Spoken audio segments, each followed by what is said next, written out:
This is the supported reading video for the Introduction to the Year 8 course. The format of this work follows one that you should be familiar with. Down the centre of the pages runs the text that we would like you to read.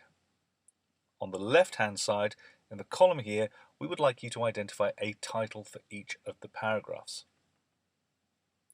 On the right-hand side, I want you to make notes on the content of the paragraphs, the aim being to keep it as small as possible, to condense your learning down into brief notes.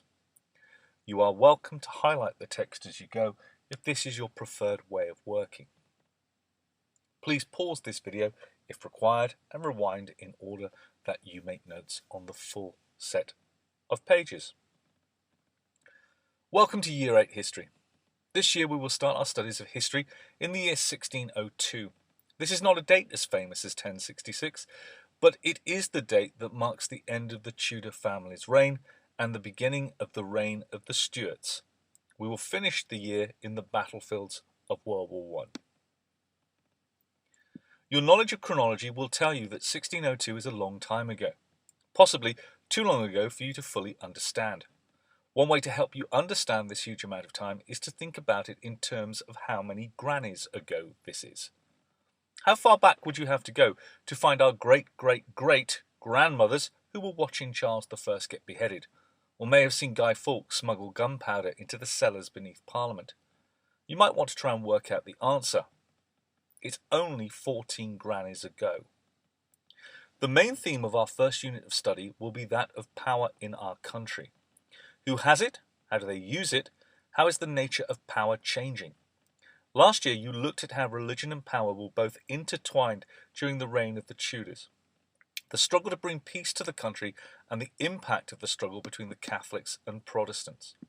During the Stuarts' reign, the role of religion has declined and the struggle for power has intensified. In medieval England, the feudal system, introduced by William the Conqueror, gave all the power to the monarch.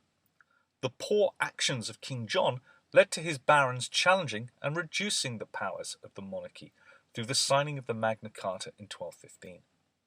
This was a document of global importance. It started parliamentary democracy and the idea of human rights. This event marked the start of the gradual move of power through society until it reached all adults in this country, eventually. The English Civil War created a major shift in power. The society of the 16th and 17th century England changed from that of medieval times. The rise of an educated, tax-paying middle class clashed with the king, Charles I, who did not want to reduce his powers. He believed he had been given this right by God. The taxpayers wanted to say against the king, but he did not listen. This, mixed with the ever-present issue of religion and the growth of scientific thinking, led to the English Civil War. The outcome of the war resulted in Parliament, dominated by middle-class men, not women, for a long time yet, becoming the centre of power in the country.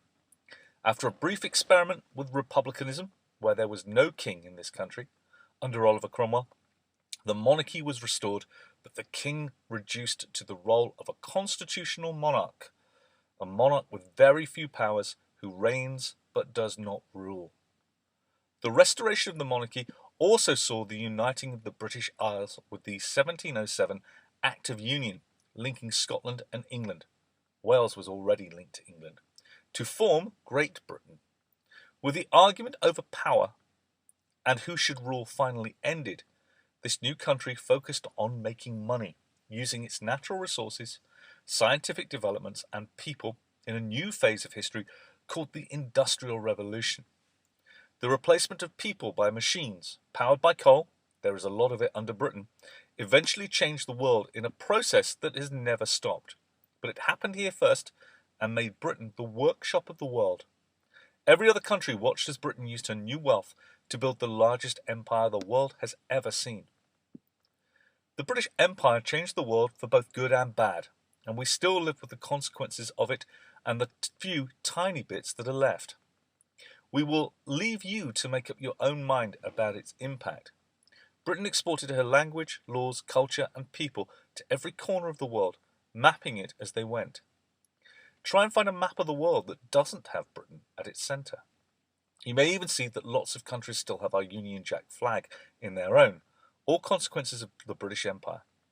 This has in turn contributed to the idea of globalisation, where the world has become a lot more closely linked. As Britain grew stronger, other countries around the world declined in their power. Both China and India would find it harder and harder to resist the power of the British, the Industrial Revolution, and the power of modern science. Their great civilizations would come under threat. Other societies that had never met Europeans found themselves taken over.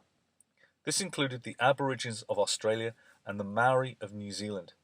They had no power to match a machine gun, and they had no immunity to our diseases. Africa, known as the Dark Continent, would gradually be explored, mapped, and taken over. Later, the slave trade would be replaced by conquest as Europeans scrambled over the continent. Overall, the history you will study this year will be about huge amounts of change. We only use the word revolution rarely, but it's very appropriate for this part of our studies.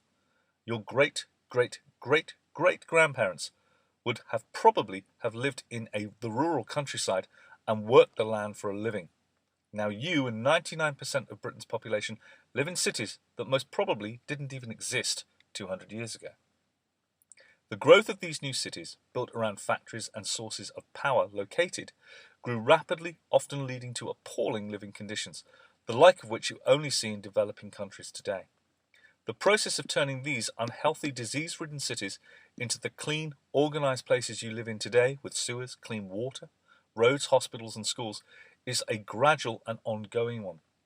Plymouth, for example, started off as a collection of villages. It has been expanded, developed as a naval base, bombed, rebuilt and redesigned time and time again. The government of this country carried out these changes in response to people gaining the vote. As Britain became more powerful and wealthy as a consequence of the Industrial Revolution and British Empire, it became clear that these advantages were not being shared equally amongst people. Slowly, education and organisation led to more and more people protesting for change. Protest is something we understand today as a basic right, but for 150 years ago it was something new. First ordinary men and then women began to protest for the right to vote and a say in how our country is run. As these groups gradually gained the vote, they in turn voted for governments that would help improve their lives and work for them. Finally, you will focus upon World War I. It was originally known as the Great War, or the War to End All Wars. Sadly, this wasn't to be. This is a war you will see in black and white films that still seems remote and distant, and yet when colour is added, you can clearly relate to the war that our great-great-grandparents lived and fought through. 1914 saw the outbreak of the first significant war in almost 100 years.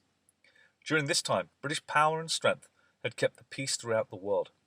Yet at the start of the 20th century, the century in which most of your parents and teachers were born, Britain's power compared to other rival countries had started to decline. Britain would go to war with her empire against her rivals.